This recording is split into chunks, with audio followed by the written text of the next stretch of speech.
தென்சென்னை மாவட்டம் சேப்பாக்கம் கிளையின் சார்பாக இஸ்லாம் ஒரு எளிய மார்க்கம் என்ற நிகழ்ச்சி ஏற்பாடு செய்யப்பட்டுள்ளது. இந்த நிகழ்ச்சி எதற்காக ஏற்பாடு செய்யப்பட்டிருக்கிறது என்று சொன்னால், இஸ்லாமிய மார்க்கம் குறித்து நம்மில் பலருக்கும் பலவிதமான ஐயங்கள் இருக்கும். அந்த ஐயங்களை நிவர்த்தி செய்யும் வகையிலே இந்த நிகழ்ச்சி ஏற்பாடு செய்யப்பட்டுள்ளது. இந்த நிகழ்ச்சியின் துவக்கமாக சகோதரர் சுஜாலி எம்ஐசி அவர்கள்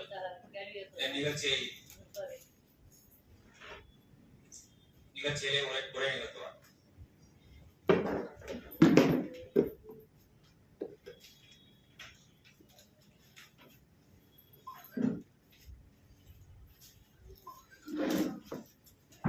السلام عليكم ورحمة الله وبركاته. إن الحمد لله نحمده ونستعينه ونستغفره ونعوذ بالله من شرور أنفسنا ومن سيئات أعمالنا. من يهده الله فلا مضل له ومن يضلل فلا هادي له.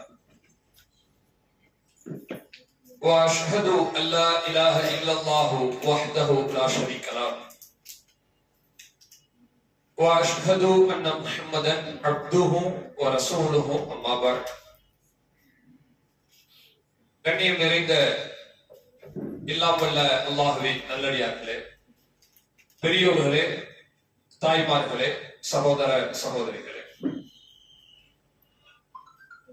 அல்லாஹ் ரப்பல் ஆலமீன் இவ்வுலகில் நமக்கு வழங்கி இருக்கக்கூடிய அருட்கொடைகளிலேயே ஈடு இணை அற்றதும் மிக பெரியதுமாய் விளங்குகின்ற இஸ்லாம் என்கிற மார்க்கத்தினை நாம் அனைவரும் நம்முடைய வாழ்க்கை நெறியாக ஏற்றுக்கொண்டிருக்கிறோம். இந்த இஸ்லாமிய மார்க்கத்தை சரியாக அறிந்து கொள்ள வேண்டும் என்கிற ஒப்பற்ற நோக்கத்தோடு தமிழ்நாடு தௌஹீத் ஜமாஅத் சேப்பாக்கம் கிளை சார்பாக ஏற்பாடு செய்யப்பட்டிருக்கின்ற இஸ்லாம் ஓர் எளிய மார்க்கம் என்கின்ற முஸ்லிம்களுக்கான கேள்வி பதில் நிகழ்ச்சி நாம் தற்பொழுது இங்கே கலந்து கொண்டிருக்கிறோம். பொதுவாக இந்த இஸ்லாம் ஓர் எளிய மார்க்கம் என்கிற நிகழ்ச்சியை பொறுத்தவரை இது தௌஹீத் ஜமாஅத்தில் பயணிக்கக்கூடிய மக்களுக்கு நன்றாக அறிமுகம் உள்ள நிகழ்ச்சி தான். இது பயான் கிடையாது. தங்களுக்குள்ள சந்தேகங்கள், தங்களுக்குள்ள கேள்விகள், அவற்றை கேட்டு அதற்கு குர்ஆன் மற்றும் ஹதீஸின் அடிப்படையில் பதில் கூறக்கூடிய ஒரு நிகழ்வு தான். அல்லாஹ் ரப்பல் ஆலமீன் தன்னுடைய திருமறை குர்ஆனிலே சொல்கிறார், ஃபஸ்தபிகுல் கைராத், மக்களே நீங்கள் நன்மை செய்வதில் ஒருவரை ஒருவர் போட்டி போட்டுக்கொண்டு செய்யுங்கள் என்று சொல்கிறார். அதாவது நன்மை செய்யுங்கள் என்று அல்லாஹ் நமக்கு சொல்லவில்லை. நன்மை செய்வதில் நீங்க போட்டி போடுங்க என்று சொல்வதை நாம் பார்க்கிறோம். போட்டி போடுவது என்பது தொழுவதில் மட்டுமானது கிடையாது. நன்மை செய்வது என்பது நோன்பு வைப்பதில் மட்டும் உள்ளது கிடையாது. நோன்பு வைப்பதும் நன்மைதான், தொழுவதும் நன்மைதான். மார்க்கத்தை குறித்து ஏதாவது கேள்வி கேட்டு தெரிந்து கொள்வதும் நன்மையில அடக்கம் தான். அப்ப இங்க யாராவது நீங்க மார்க்கம் குறித்து கேள்வி கேட்கிறீர்கள் என்றால், நீங்க கேள்வி கேட்கிறீங்கன்னு நினைச்சிட வேண்டாம், நன்மையை சம்பாதிக்கிறீர்கள். எப்படி நன்மையை சம்பாதிக்க முடியும் தெரியுமா? உங்களுக்கு இதுல சில தெளிவுகள் கிடைக்கும், அந்த நன்மை உங்களுக்கு கிடைக்கும். நீங்க கேட்ட கேள்வியினால் மற்றவர்களுக்கும் தெளிவு கிடைக்கும் தானே. அவர்கள் தெரிந்ததற்கு காரணமாக அல்லாஹ் ரப்பல் ஆலமீன் உங்களைத்தான் ஆக்கி இருக்கிறார் என்கிற பட்சத்தில் அவங்க தெரிஞ்சுக்கிட்ட நன்மைக்கும் நீங்க பாத்திரதாரியாக மாறுகிறீர்கள். இதுக்குதான் நம்ம சொல்றோம் ஃபஸ்தபிகுல் கைராத், போட்டி போட்டுக்கொண்டு நன்மை செய்யுங்கள் என்றால் நாம விரைவாக கேள்வியை கேட்க வேண்டும் என்று பொருள். அந்த கேள்வி எப்படி இருக்க வேண்டும் தெரியுமா? சமுதாய மக்களுக்கும் நமக்கும் பலனுள்ளதாக இருக்க வேண்டும். ரொம்ப சாதாரணமான கேள்வியில யாரும் கேட்க வேண்டாம். ஏன்னா இது நம்ம தௌஹீத் பயணத்துல கிட்டத்தட்ட பலமுறை இந்த நிகழ்ச்சிகளை நம்ம நடத்துறோம். இது நடத்துற காரணமே எது தேவையோ அந்த மாதிரி முக்கியமான கேள்வியை நம்ம கேட்க வேண்டும் என்பதுதான். எப்படி கேட்க வேண்டாம்னு சொன்னா பாத்தியா ஓதுறது கூடுமா கூடாதா அப்படியா கேட்காதீங்க. ஏன்னா பாத்தியா ஓதுறது கூடாதுன்னு ஊர் உலகத்துல உள்ள எல்லா முஸ்லிம்களுக்கும் தெரியும். தப்புன்னு தெரிஞ்சுக்கிட்டு தான் ஓதுவாங்களே ஒழிய சரின்னு யாராவது நினைக்கிறாங்களா? யாருமே நினைக்கிறது கிடையாது. அதே மாதிரி தொப்பி போடுறது சுண்ணத்தா அப்படின்னு யாரும் கேட்ட வேண்டாம். ஏன்னா அதை பத்தி ஆல்ரெடி நம்ம நிறைய நேரங்கள பேசியிருக்கோம். நான் சொல்வது என்னவென்றால், உங்களுக்குள்ள வாழ்க்கையில உள்ள சந்தேகங்கள் ஜக்காத்து குறித்து இருக்கலாம், அல்லது நோன்பு இபாதத்துகள் குறித்து இருக்கலாம், வேற ஏதாவது முக்கியமான விஷயங்கள். ரொம்ப நாளா நான் இதை கேட்கணும்னு நினைச்சிட்டு இருக்கேன், யார்கிட்ட கேட்கறதுன்னு தெரியல என்கிற அளவுல இருந்தால் தாராளமா என்ன செய்யலாம், நீங்க கேட்கலாம். இது அல்லாமல் மார்க்கம் குறித்து ஏதாவது ஒரு சந்தேகம் ரொம்ப நாளா நம்ம தெரிஞ்சுக்கணும்னு ஆசைப்படக்கூடிய சூழ்நிலையில இருக்கும். அது ஹஜ்ஜி சம்பந்தமா, உம்ரா சம்பந்தமா, வேறு ஏதேனும் குர்பானி சம்பந்தமாக, இப்படி ஏராளமான விஷயங்கள் கேட்பதற்கு நிறைய இருக்கிறது. அது மாதிரி விஷயங்களை கேட்கலாம் என்பதை ஒரு முன்னுதாரணமாக நான் சொல்லிக் கொள்கிறேன். பொதுவாக இந்த கேள்வி கேட்பதில் உள்ள நன்மை நமக்கு என்னவென்று சொன்னால், சில விஷயங்கள் நாம கேட்கிறனால அது மக்களுக்கு தெளிவா போய் சேர்கிறது. கேட்கவில்லை என்று சொன்னால் ஒட்டுமொத்தமா கடைசி வரை அந்த தெளிவை இல்லாமலும் போய்விட வாய்ப்பு இருக்கிறது. நீங்க கேட்கலாம் வைக்கலாம், யாருக்குமே தெரியாம கூட போயிடலாம். அந்த மாதிரி ஒரு செய்தியை நான் சொல்றேன். சஹீஹ் புகாரியில 99வது ஹதீஸ், அதாவது அபூ ஹுரைரா ரலியல்லாஹு அன்ஹு அவர்கள் அறிவிக்கிறார்கள், யா ரசூலல்லாஹ், அல்லாஹ்வுடைய தூதர் அவர்களே, மன் அஸ்அதுன் நாஸி பி ஷஃபாஅத்திக யௌமல் கியாமா, மறுமை நாள்ல கியாமத் நாள்ல உங்களுடைய பரிந்துரைக்கு மிகவும் தகுதியான மனிதன் யார் என்று எங்களுக்கு நீங்க சொல்றீங்களா? ரசூலுல்லாஹ்வுடைய பரிந்துரை எல்லாத்துக்கும் கிடைக்கலாம். கிடைக்கிறதுலேயே ரொம்ப பாக்கியவான் யார், அந்த மனுஷன் யார், அதுக்கு என்ன செஞ்சா கிடைக்கும்? அதுக்கு நபி அவர்கள் சொல்கிறார்கள், லகது தனந்து யா அபா ஹுரைரா, அபூ ஹுரைராவே நான் நினைச்சேன், அல்லாஹ் யஸ்அலனி அன் ஹாதல் ஹதீஸ் அஹதுன் அவ்வலுக்கு மின்க, உனக்கு முன்னாடி வேற யாரும் இந்த டவுட்ட கேட்டது கிடையாது. அபூ ஹுரைரா முதல்ல கேட்கிறான், பரிந்துரை செய்யறது எப்படி, அந்த கேள்வி எல்லாம் வந்திருக்கலாம்.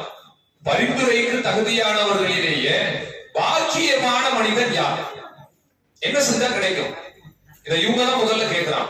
நீங்க தான் ஃபர்ஸ்ட் கேக்குறீங்க. அடுத்து அல்லாஹ்வுடைய தூதர் சொல்கிறார்கள், நீங்க ஏன் இப்படி முதல்ல கேக்குறீங்க தெரியுமா? மற்ற யாரும் இதை பத்தி கேட்கல, அபூ ஹுரைரா முதல் ஆளா கேட்கிறார்ல, அது காரணம் என்ன தெரியுமா? எதையாவது கேட்கணும்ன்ற அந்த ஆசை கிடையாது. சில ஆட்களுக்கு பாத்தீங்கன்னா எதை கேட்டுக்கிட்டே இருப்பான், எப்ப பார்த்தாலும் ஏதாவது கேட்டுக்கிட்டே இருப்பான். அந்த மாதிரி நம்ம கேட்க வேண்டிய அவசியம் இல்லை. அதே நேரத்தில் தேவையை முந்திக் கொண்டு கேட்பது நல்ல ஒரு பண்பு தான். சரிங்களா? அல்லாஹ்வுடைய தூதர் சொல்கிறார்கள், லிமார ஐது மின் ஹர்சிக அலல் ஹதீஸ், ஹதீஸ்ல உனக்குள்ள ஆசை, ஹதீஸ் தெரிஞ்சுக்கணும்.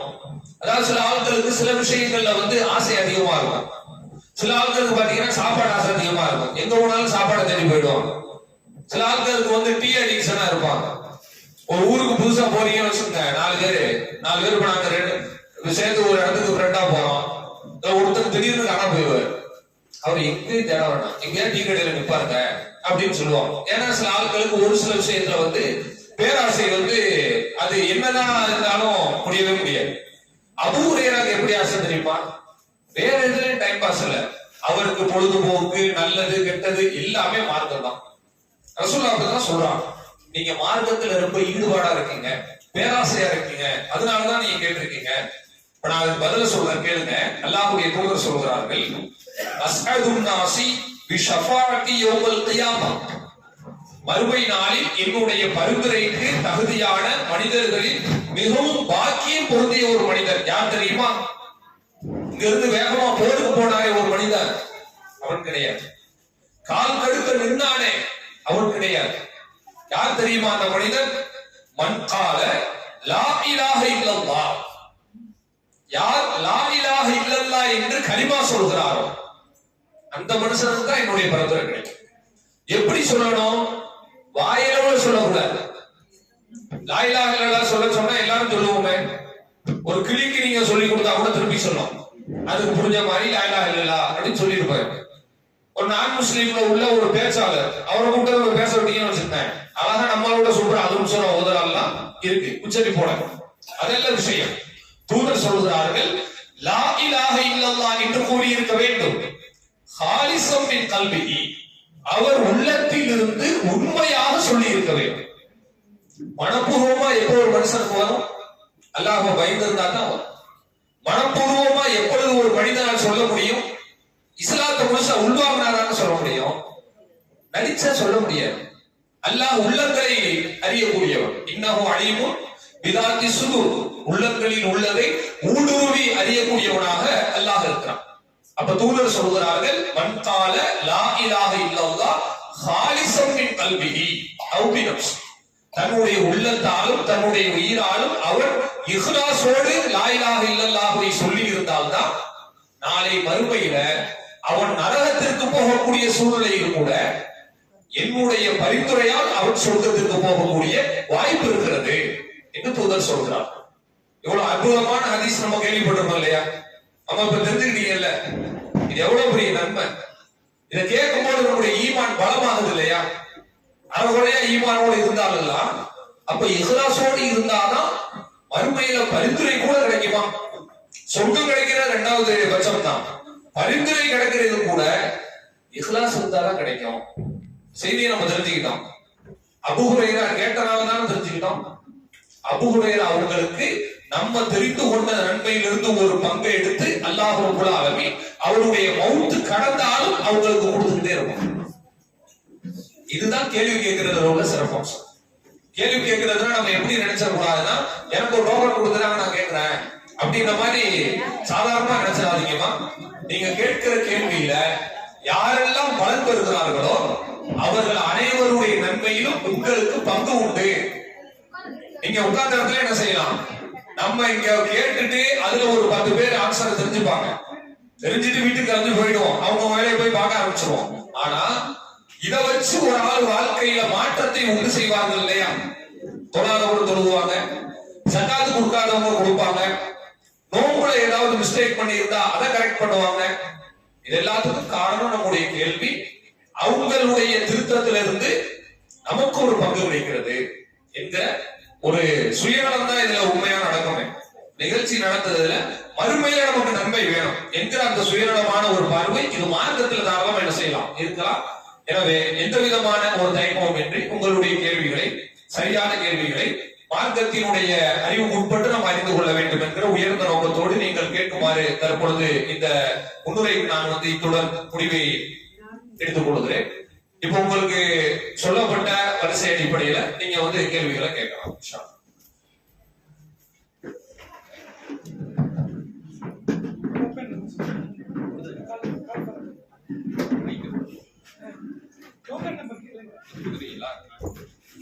Token number 1.